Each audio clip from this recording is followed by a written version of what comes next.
Do you detect any changes in the North Korean economy after Kim Jong-un took office? And if so, what are those signs that you're seeing? Following the 2009 currency reform, it appeared that inflation in North Korea was running about 130 to 140% a year.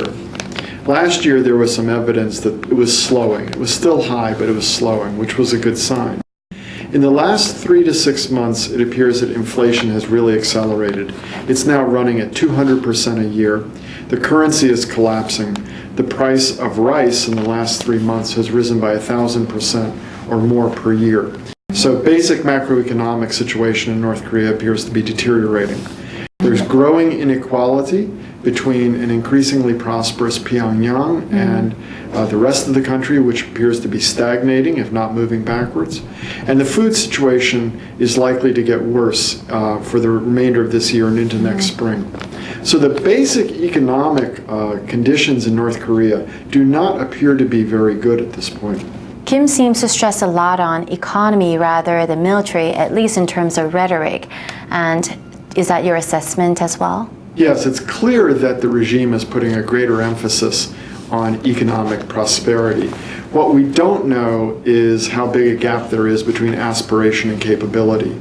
There have been a number of signs that the regime may be considering economic reforms in the agricultural sector, in the mining sector, with respect to the industrial enterprises. Right. But the actual specifics of this remain unclear. Perhaps after the Supreme People's Assembly meets, there will be greater clarity about exactly what they're doing in the area of economic policy. What's the significance of his uncle going all the way to China to form free economic zone agreements?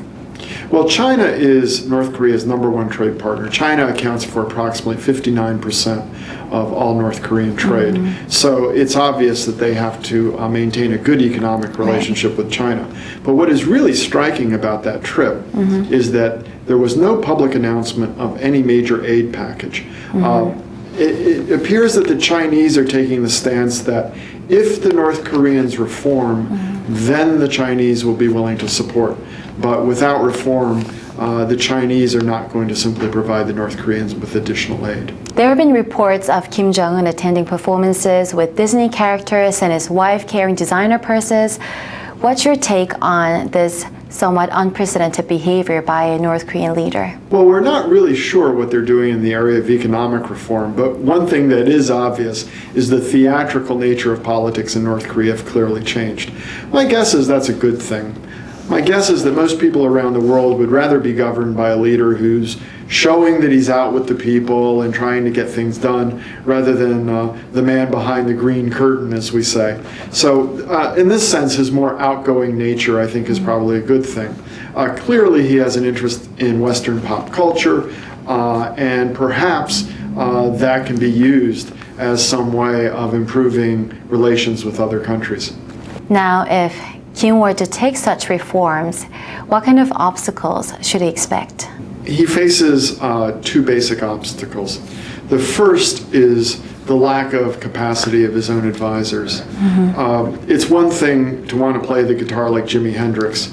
It's another thing to actually be able to play the guitar like Jimi Hendrix. And so it may be that they want to be more prosperous. They would like to have economic reforms, but they literally don't know how to do it. The second obstacle is obviously political implementation.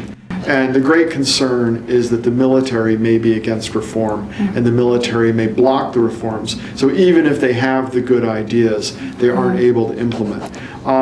My sense is that the military is likely to go along with the reform program, so I don't think the military role in blocking reforms is so important, but I think their ability to actually develop a coherent reform program and implement it is still open to question. You mentioned earlier that Pyongyang has scheduled Supreme People's Assembly for the 25th.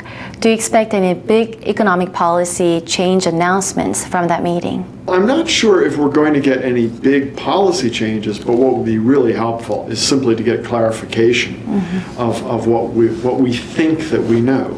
We think that they've been releasing directives since late June, outlining policy changes in the agricultural sector, in the industrial sector, and so on. But these are all based on newspaper reports and accounts by people who have been there. There's been no clarity from the government itself about specifically what they're trying to do. So I would hope that that meeting will bring some clarity to the picture. What is your suggestion to the North Korean regime to prop up its economy? The main thing they have to do in terms of at least the industrial sector of the economy is clarify with factory managers what they're allowed to do and what they're not allowed to do. Make clear what their autonomy is. Mm-hmm. Once the managers understand what kind of autonomy they have and that they will not be interfered with or they will not be punished for making managerial decisions, then the managers of these state-owned enterprises can start doing their jobs. And I think that's the single most important thing.